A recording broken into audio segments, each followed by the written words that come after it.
na asụsụ ndị mba ọzọ maka mmekọrịta na azụmahịa.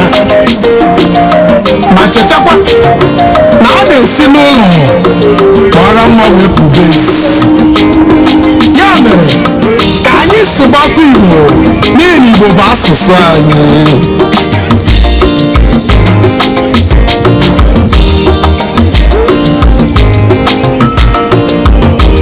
Igbo na-asụ ụsọ,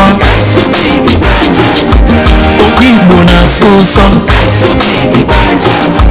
egwu Igbo na-asụ ụsọ, maka ndị Igbo dị ike ọrụ. Igbo nwere aha. Hello viewers, my name is Success Chinego. I'm here with Uncle Eze. This is another episode of Igbo Made Easy. We are on episode 16, so let us communicate in Igbo language. Number 1, we have here, let us pray. Ka anyị kpee ekpere. Let us pray. Ka anyị kpee ekpere. Our dear Father. Nna anyị ọma. Our dear Father. Nna anyị ọma. We worship you. Anyị na-efe gị. We worship you. Anyị na-efe gị. We thank you for life. Anyị na-ekele gị maka ndụ. We thank you for life. Anyị na-ekele gị maka ndụ. We thank you for our parents. Anyị na-ekele gị maka nne na nna anyị. We thank you for our parents. Anyị na-ekele gị maka nne na nna anyị. We ask that you protect them. Anyị na-arịọ ka ikpuchite ha. We ask that you protect them. Anyị na-arịọ ka ikpuchite ha. To bless them. Ka ịgọzie ha. To bless them. Ka ịgọzie ha. So that they live long. Ka ha wee bie ogologo ndụ. So that they live long. Ka ha wee bie ogologo ndụ.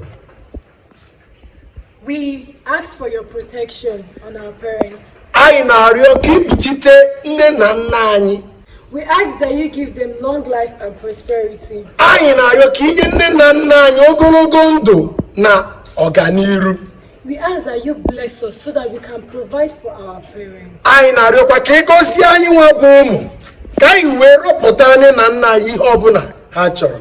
We ask that you help us so that we can be a pride to our parents. Anyị na-arịọ ka inyere anyị aka ka anyị wee bụrụ ihe ngala nyere nna anyị na nna anyị kwa.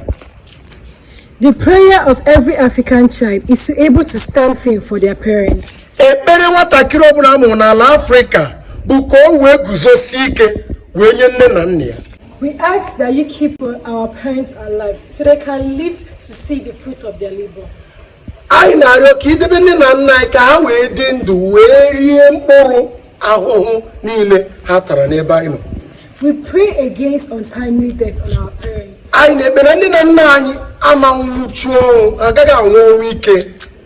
We see that nobody else will come in place of our parents to eat the fruit of their labor. O nweghị onye ọzọ ga-apụta ụbọchị a bịa kwụrụ za nwunye di maọbụ nne di maọbụ abịa kwechiri na ọnyanwa ga-eri ihe mama anyị na papa anyị batara. We ask that the plans of the evil ones not come to pass in our parents. Ekpere anyị bụ na atụmatụ ndị iro niile n'ebe nne na nna anyị nọ agaghị aga nke ọma. We ask for the protection and the long life of our lovely parents. Anyị na-arịọ ka ichebe ma kpuchite ọmarịcha na nne na nna nke anyị hụrụ n'anya. We ask that you strengthen our parents so they can stand firm in you. Anyị na-arịọ ka ịgba nne na nna anyị ume ka ha wee kwudosi ike n'ebe ị nọ. We ask for your love, God, upon our parents' life. Anyị na-arịọ maka ịhụnanya gị n'ebe nne na nna anyị nọ. We ask for your grace in our parents' life. Anyị na-arịọ ka amara gị baa ụba n'ebe nne na nna anyị nọ. God, give us long life and prosperity. Onye nwe anyị Chineke biko nye anyị ogologo ndụ na ọganiru. We also thank you for the long life and the protection you've been giving our parents. Anyị na-ekenekwa gị maka ogologo ndụ na ọganiru ka ị na-enye na nchekwaba nke ị na-enye nne na nna anyị. We thank you for all what you've provided for them so far. Anyị na-ekenekwa gị maka ihe ọma ị megoro fa na mgbe gara aga. Lord, we thank you for the love you have for our parents. Ekele dịrị gị Chineke onye nwe anyị n'ihi ịhụnanya gị bara ụba n'ebe nne na nna anyị nọ. Thank you, Lord, for we pray in Jesus' name. Ise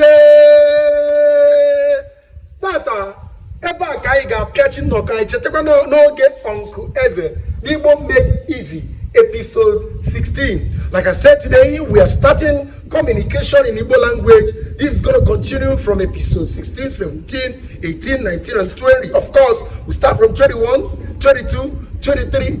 So stay tuned. Don't touch the dial. Of course, we have so many things to give to you if you can relax. God bless you. Igbo na-asụ ụsọ, okwu Igbo na-asụ ụsọ, egwu Igbo na-asụ ụsọ.